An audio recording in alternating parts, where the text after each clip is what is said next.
నిన్న Mumbai Indians RCB మ్యాచ్లో ఎప్పుడూ లేని విధంగా దినేష్ కార్తిక్ చాలా కొత్త షాట్స్ అయితే ఆడాడనమాట. అద్భుతం అనిపించింది. యాక్చువల్గా ఈ షాట్స్ అన్నీ ఎప్పుడు కూడా ఏబీ డెవిలియర్స్ కానివ్వచ్చు, లేకపోతే అప్పుడప్పుడు మ్యాక్స్వెల్ వీళ్ళు ఆడేవాళ్ళు. సో లేకపోతే బెన్ కట్టింగ్ కూడా అప్పుడప్పుడు ఆడేవాడు అనమాట. కానీ దినేష్ కార్తిక్ కొత్తగా అయితే ఆడాడనమాట. చివరికి 23 బాల్లోకి 53 రన్స్ కొట్టాడనమాట. 5 4 4 సిక్స్లతో విధ్వంసం సృష్టించాడు అని చెప్పుకోవచ్చు. దాని తర్వాత రోహిత్ శర్మ కూడా వరల్డ్ కప్లో సెలెక్ట్ చేస్తాము, చాలా బాగా ఆడుతున్నా, వెరీ గుడ్ అంటూ తమాషా కూడా మారడం జరిగిందనమాట. సో ఏది ఏమైనా సరే దినేష్ కార్తిక్ ఇదే season, IPL season last season కూడా తను చెప్పడం జరిగింది ఒక ఇంటర్వ్యూలో. సో కాబట్టి వీలైనంత వరకు నేను మన ఆర్సీబీని ఖచ్చితంగా ఫైనల్స్ వరకు తీసుకెళ్ళి ఒక మంచి ఫినిషింగ్ అయితే ఇచ్చి కప్పు కూడా తీసుకొచ్చే అవకాశం పర్ఫార్మెన్స్ నేను ఇస్తాను అని కూడా తను చెప్పడం జరిగిందనమాట. కానీ పాపం తనకి కోహ్లీ, డూప్లెసిస్, దాని తర్వాత దినేష్ కార్తిక్ వీళ్ళు ముగ్గురు మినహాయించి ఎవ్వరు కూడా ఆడించడం లేదు.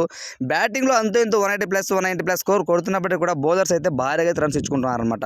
ఇప్పటి వరకు కూడా మంచి పెర్ఫార్మెన్స్ ఇచ్చిందే లేదు ఆర్సీబీ బౌలర్స్. ఈ సీజనే కాదు, ఏ సీజన్ చూసుకున్నా సరే, ఎంత మంచి ప్లేయర్ వచ్చినా సరే ఆర్సీబీ తరఫున ఇంతవరకు ఒక ఆటగాడు కూడా మంచిగా పెర్ఫార్మెన్స్ అయితే ఇచ్చింది లేదనమాట బౌలర్స్లో. సో కాబట్టి అదే తరహాలో నైట్ కూడా ముంబై ఇండియన్స్ 15.3 ఓవర్స్కి అయితే చేజ్ చేసేసింది 196 రన్స్ని.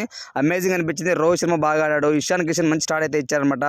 దాని తర్వాత వచ్చినటువంటి మన సూర్యకుమార్ యాదవ్ దుమ్ము దులిపాడు, మంచిగా అయితే ఇన్నింగ్స్ ఆడాడనమాట. 200+ స్ట్రైక్ రేట్తో హాఫ్ సెంచరీ పూర్తి చేసుకుని వెళ్ళాడనమాట.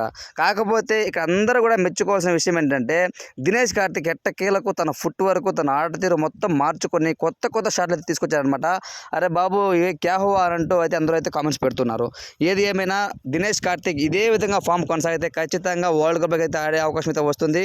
మంచి ఫినిషర్స్గా ఇప్పుడు మిడిల్ ఆర్డర్లో అయితే మనకు వికెట్ కీపర్స్ ప్లస్ చూసుకుంటే ఇషాన్ కిషన్ ఉన్నాడు, దాని తర్వాత అంటే ఓపెనర్ బ్యాట్స్మెన్, దాని తర్వాత ఎస్ఎస్వి జైస్వాల్ అండ్ ఓపెనర్ బ్యాట్స్మెన్గా. ఇన్ కేస్ దినేష్ కార్తిక్ కానీ మిడిల్ ఆర్డర్లో తీసుకుంటే మిడిల్ ఆర్డర్ దినేష్ కార్తిక్ పోటీగా ఎవరున్నారంటే శివం దుబే ఆల్రౌండర్ ఉన్నాడు, దాని తర్వాత హార్దిక్ పాండ్యా ఆల్రౌండర్, ఇంకా అలా చూసుకుంటూ పోతే మనకు power hitter Kolkata night riders పక్కన కదా. సో వీళ్ళందరూ కూడా వచ్చే అవకాశం అయితే ఉంది. దినేష్ కార్తిక్ అయితే కొంతవరకు ఆట మెరుగుపరుచుకొని ఖచ్చితంగా వరల్డ్ కప్ రేస్లో ముందు ఉంటాడు అని అయితే నాకైతే అనిపిస్తుంది. ఓవరాల్గా ఈ వీడియోపై మీ ఒపీనియన్ ఏంటి అన్నది కామెంట్ రూమ్లో తెలియచేయండి. Thanks for watching.